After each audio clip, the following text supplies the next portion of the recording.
How do you know what the right amount of effort is to strengthen your hip flexors?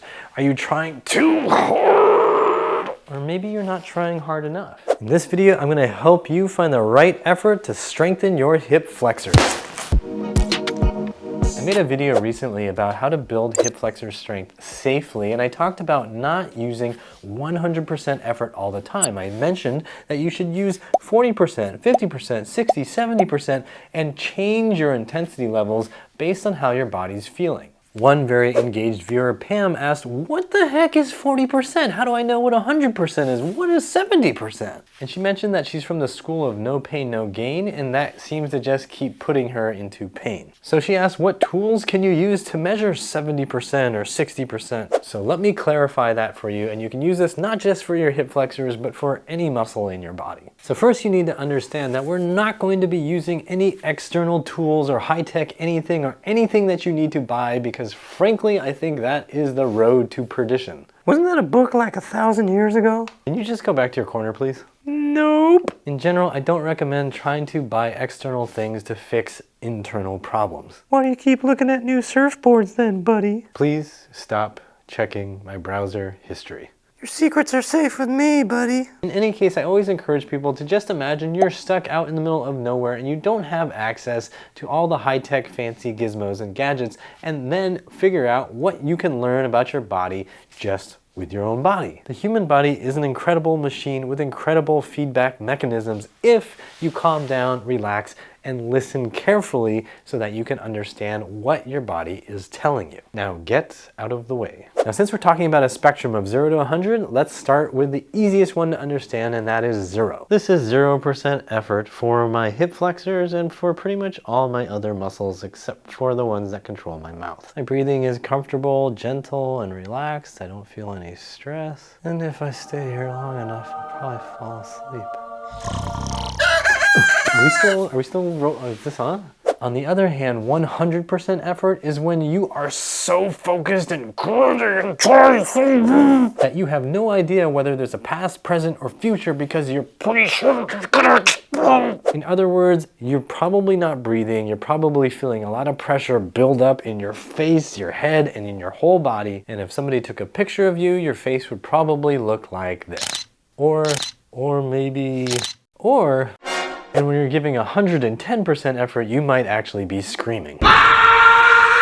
So if you take nothing else from this video, then know that when you are rebuilding your body, when you're trying to build your hip flexor strength safely or build strength in any muscle safely, you're generally not going to want to do 100% effort. The veins in your face and neck are bulging and you can't breathe because you're trying so hard, then you're doing it wrong. Of course, if you're a strength athlete trying to do the heaviest deadlift you've ever done, you're probably going to want to use 100 and 110%. But for the average deconditioned, atrophied person who lives a normal life with a normal day job or who's retired, there is no reason for you to be doing 100% or 110%. Because you hurt yourself! Are you feeling all right? If we're being honest, I think I just crapped my pants.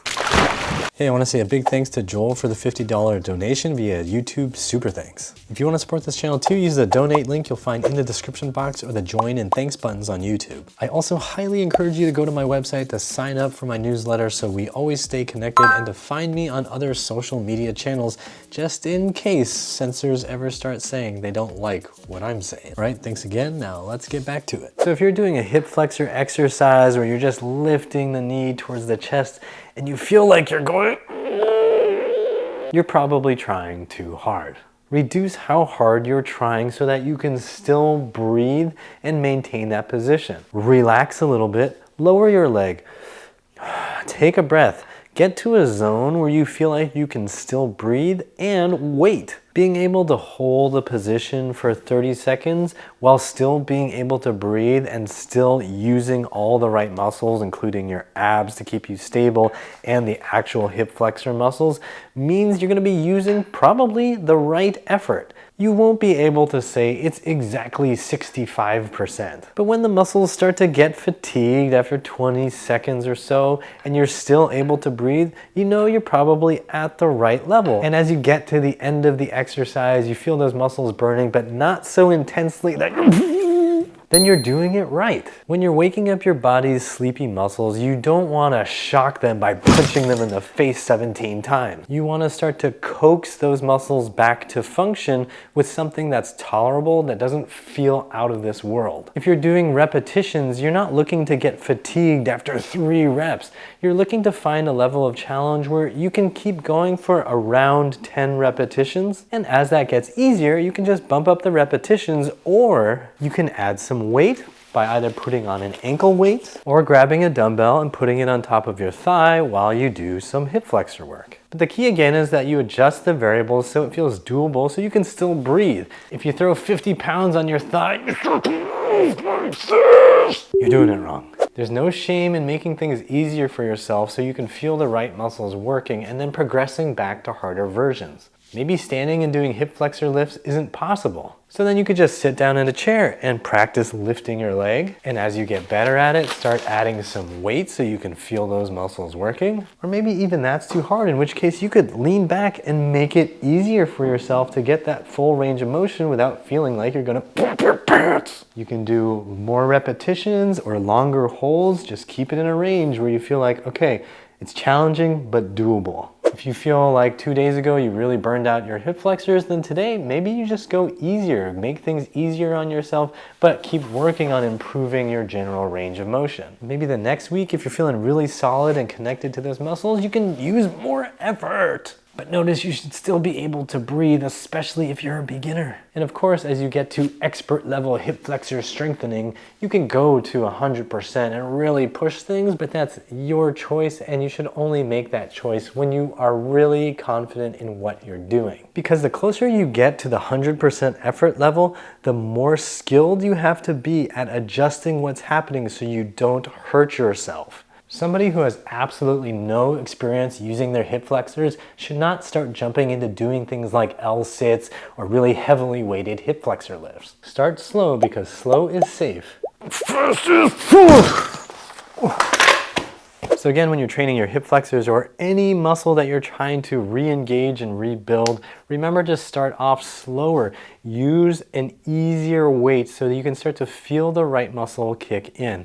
At the end of this video, I'm also going to link to a video that'll help you find that connection to a muscle that's just not firing. Get to know that spectrum of 0 to 100% and start to fine-tune your ability to sense where you are on that spectrum. Start from 0 and then just gradually ramp up the effort. You'll notice when you're just doing a light effort, if you do it long enough, you're going to actually feel like that light effort is not light anymore. This will help you get familiar with how your muscles communicate with you, and that'll help you adjust your intensity levels over time. I don't recommend you experiment with 100% effort because that'll just get you hurt. So Pam, thanks for the question. I hope this cleared it up for you and everybody else watching. If it did help, drop me a comment down below. To rebuild your hips at home, go to uprighthealth.com/DIY and check out the Healthy Hips program. For videos to help you wake up dormant muscles or your hip flexors, check out these here. To support this channel, use the donate link you'll find in the description box or the join and thanks buttons on YouTube. Like, share, and subscribe with the bell notification on. And as always, I hope you remember that pain sucks. Life shouldn't.